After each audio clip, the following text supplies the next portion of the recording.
नमस्कार मित्रांनो, आजच्या व्हिडिओमध्ये मी तुम्हाला ई श्रम कार्ड ऑनलाईन पद्धतीने कशाप्रकारे काढू शकतात त्याबद्दल माहिती देणार आहे। सोबतच मी तुम्हाला हे कार्ड लाईव्हमध्ये काढून सुद्धा दाखवणार आहे। या श्रम कार्डचे काय काय फायदे आहे ते सुद्धा आजच्या व्हिडिओमध्ये आपण पाहणार आहोत। चला तर मग सुरू करूया आजचा हा व्हिडिओ। तर व्हिडिओमध्ये पुढे जाण्याच्या अगोदर जर तुम्ही माझ्या चॅनलवरती नवीन असाल तर खाली सबस्क्राइब बटन दिलेले आहे त्यावर प्रेस करा आणि सोबतच बेल आयकॉनला देखील प्रेस करा, जेणेकरून अशाच प्रकारचे जे व्हिडिओज आहे मी तुमच्यापर्यंत लवकरात लवकर पोहोचवत राहील। तर सर्वात अगोदर आपण ई श्रम कार्डचे काय काय फायदे आहेत ते जाणून घेऊया। सर्वात महत्त्वाचा फायदा म्हणजे विमा सुरक्षा। यामध्ये तुम्हाला प्रधानमंत्री विमा योजनेअंतर्गत विमा सुरक्षा मिळणार आहे। जर तुम्हाला तात्पुरते अपंगत्व आले तर 1 लाखापर्यंत विमा मिळणार आहे आणि जर तुम्हाला कायमस्वरूपी अपंगत्व आले तर यामध्ये तुम्हाला 2 लाखांचा जो विमा आहे तो मिळणार आहे। त्यानंतर सेकंड जो फायदा आहे तो आहे असंघटित कामगारांचा संपूर्ण डेटा एका ठिकाणी जमा राहणार आहे आणि त्यांना एक युनिक आयडी जो आहे तो प्रोव्हाइड केला जाणार आहे या कार्डच्या माध्यमातून। त्यानंतर थर्ड नंबरचा जो यामध्ये फायदा आहे तो आहे येणाऱ्या ज्या सरकारी योजना आहेत त्यामध्ये सर्वात अगोदर ज्यांच्याकडे ई श्रम कार्ड आहे त्यांना प्राधान्य देण्यात येईल। त्यानंतर येणारे जे सरकारी कामे आहेत ते ज्यांच्याकडे हे कार्ड आहे त्यांना अगोदर देण्यात येईल। अशा प्रकारचे बरेचसे फायदे या ई श्रम कार्डचे आहेत। चला तर मग आता पाहूया ऑनलाईन पद्धतीने तुम्ही तुमच्या मोबाईलवर देखील हे ई श्रम कार्ड कशा प्रकारे काढू शकता। चला सुरू करूया व्हिडिओला। तर मित्रांनो, ई श्रम कार्ड काढण्याकरता तुमच्याकडे आवश्यक डॉक्युमेंट जे आहेत ते पाहिजे तुम्हाला एक आधार कार्ड आणि तुमचं बँक पासबुक डिटेल, ज्यामध्ये तुमचा IFSC कोड आणि अकाउंट नंबर जो आहे तो लिहिलेला असेल। त्यानंतर तुम्हाला जायचे आहे गुगलमध्ये तुम्ही ई श्रम कार्ड असे टाईप करू शकता किंवा तुम्ही डायरेक्टली ishramcard.gov.in या वेबसाईटवर देखील जाऊ शकता। गुगलवर आल्यानंतर इथे तुम्हाला पहिल्या नंबरचा ऑप्शन दिसेल, यावर तुम्हाला क्लिक करायचं आहे आणि त्यानंतर ई श्रम कार्डची जी वेबसाईट आहे ते इथे ओपन होईल। त्यानंतर तुम्हाला इथे ऑप्शन जे आहे ते पाहायला मिळेल रजिस्टर ऑन ई श्रम कार्ड। जर तुमचं ऑलरेडी काढलेलं असेल तर तुम्ही अपडेट करू शकता, जर काढलेलं नसेल तर यावर तुम्हाला क्लिक करायचे आहे। यावर क्लिक केल्यानंतर एक नवीन पेज जे आहे ते ओपन होईल, register.ishramcard.gov.in अशा प्रकारे तुम्हाला पाहायला मिळेल। त्यानंतर तुम्ही बघा इथे बरेचसे ऑप्शन तुम्हाला पाहायला मिळेल। तर इथे तुमचा जो तुमच्या आधार कार्डला मोबाईल नंबर लिंक आहे तो नंबर इथे एंटर करायचा आहे। त्यानंतर हा जो कॅप्चा दिसत आहे तो जसाच्या तसा तुम्हाला इथे फिल करायचा आहे आणि त्यानंतर इथे तुम्हाला खाली 2 ऑप्शन पाहायला मिळणार आहे are you active member of employ, तर इथे तुम्हाला नो करायचं असेल आणि असेल तर तुम्हाला येस करायचं आहे। आणि त्यानंतर are you active member of employee state insurance corporation ESIC, जर तुम्ही असाल तर येस करायचं आहे, नसेल तर तुम्हाला डायरेक्टली इथे नो करायचं आहे। तर चला पटापट आपण माहिती भरून घेऊया। ही सर्व माहिती भरल्यानंतर तुम्हाला सेंड OTP या बटनवर क्लिक करायचं आहे। त्यानंतर तुमचा आधार नंबर रजिस्टर, त्यानंतर तुमच्या मोबाईलवर OTP येईल, तो OTP जो आहे तो इथे सबमिट करायचा आहे। OTP एंटर केल्यानंतर तुम्हाला सबमिट या बटनवर क्लिक करायचे आहे। त्यानंतर बघा नवीन पेज जे आहे ते ओपन होईल। इथे तुम्हाला तुमचा आधार नंबर टाकायचा आहे आणि त्यानंतर तुम्ही फिंगरप्रिंट, आयरिस स्कॅन किंवा OTP थ्रू जे आहे ते तुम्ही इथे तुमचं श्रम कार्ड जे आहे ते काढू शकता। तर आपण इथे डायरेक्टली OTP थ्रूच केलेला आहे। इथे तुम्हाला तुमचा जो आधार नंबर आहे तो एंटर करायचा आहे। त्यानंतर इथे OTP सिलेक्ट करायचा आहे आणि इथे जो कॅप्चा तुम्हाला दिसत आहे तो इथे एंटर करायचा आहे। कॅप्चा देखील तुम्ही एंटर जो करायचा आहे तो व्यवस्थित एंटर करा आणि आय ॲग्री या बटनवर तुम्हाला टिक करायचं आहे आणि सबमिट या बटनवर क्लिक करायचं आहे। त्यानंतर तुमच्या मोबाईल नंबरवर एक OTP जाईल, जो मोबाईल नंबर आधार कार्डची लिंक आहे त्या मोबाईल नंबरवर OTP जाईल। तो OTP एंटर केल्यानंतर तुम्हाला व्हॅलिडिटी या बटनवर क्लिक करायचं आहे आणि हे प्रोसेस झाल्यानंतर तुमची बघा इथे डिटेल जे आहे ते एंटर होईल आणि त्यानंतर continue to enter other detail या बटनवर तुम्हाला क्लिक करायचं आहे। या बटनवर क्लिक केल्यानंतर तुम्हाला इथे सर्व तुमची जी इन्फॉर्मेशन आहे ते फिलअप करायची आहे, ज्यामध्ये तुमचा marital status, father name, mother name, social category, ज्यामध्ये तुम्हाला तुमची जी कॅटेगरी आहे SC ST OBC जे काही असेल ते सिलेक्ट करायचं आहे। त्यानंतर ब्लड ग्रुप जर तुम्हाला माहिती असेल तर तुम्ही इथे टाकू शकता, नाहीतर इथे ऑप्शनल आहे। त्यानंतर डिफरंटली ॲबल्ड मीन्स तुम्ही हँडिकॅप आहे का, जर असेल तर यस, नसेल तर नो करायचं आहे। त्यानंतर तुम्हाला इथे नॉमिनी डिटेल जे आहे ते फिल करायचे आहे। जर तुम्हाला नॉमिनी डिटेल फिल करायची नसेल ते देखील इथे ऑप्शनलमध्ये आहे। तर ही सर्व इन्फॉर्मेशन जे आहे ते तुम्हाला पटापट जे आहे ते भरून घ्यायची आहे।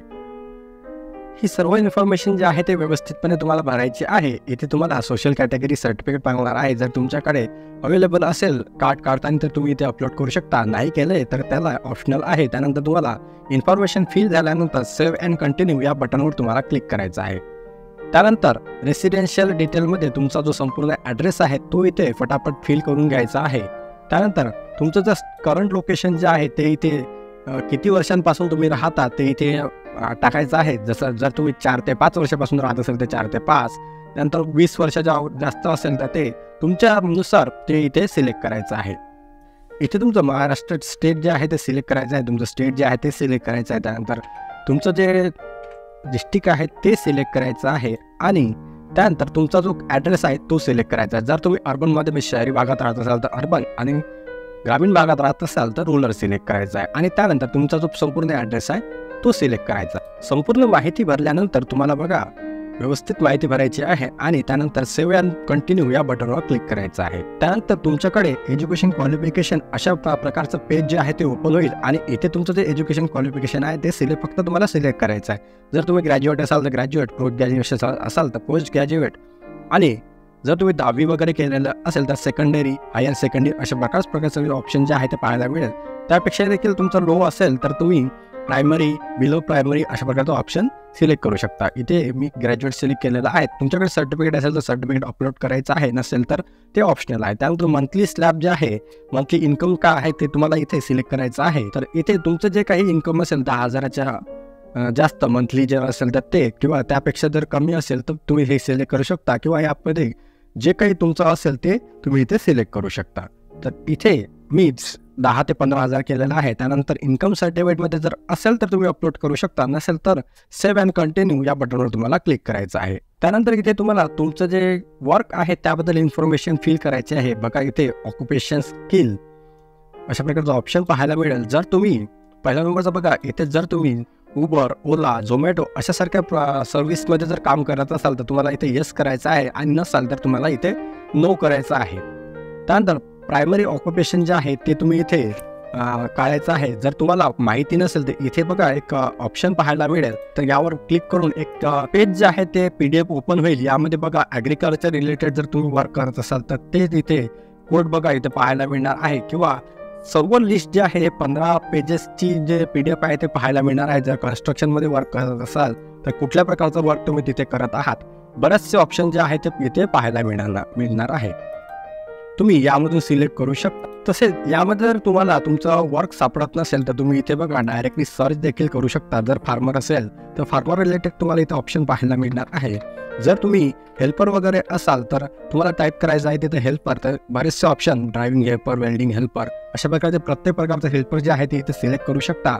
त्यामधून बघा मी इथे टाईप केलेला आहे हेल्पर, आणि इथे तुम्ही सेकंडरी ऑक्युपेशन जर तुम्हाला टाकायचं असेल ते देखील टाकू शकता, नसेल टाकायचं ते ऑप्शनल आहे. त्यानंतर तुम्ही ज्या फील्डमध्ये वर्क करत आहात ते किती वर्षापासून करत आहात ते इथे सिलेक्ट करायचं आहे आणि हे इन्फॉर्मेशन फिल केल्यानंतर तुम्हाला सेव्ह अँड कंटिन्यू या बटनवर क्लिक करायचं आहे.